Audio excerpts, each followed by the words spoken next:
Hello and welcome to our video tutorial on how to use layers in our schedule feature. Using layers allows dispatchers to add additional information to users' shifts, such as what equipment they've used or what truck they need to drive.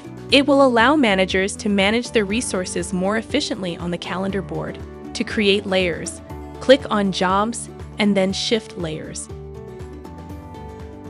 Click on Add Layer and add a name and icon to your layer. For this example, I want to track and assign trucks to my employees. Let's see how to view and utilize layers. To begin, when creating a shift, you can now easily assign what trucks your employees are using.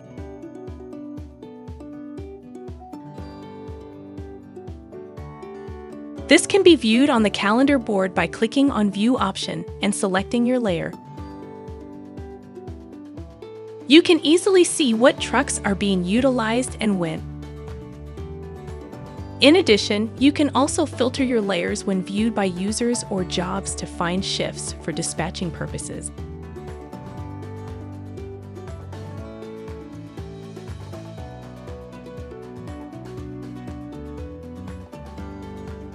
By accessing the list view, you can also see the planned hours divided into each layer. This will enable you to understand better how your resources are allocated. Thank you for watching.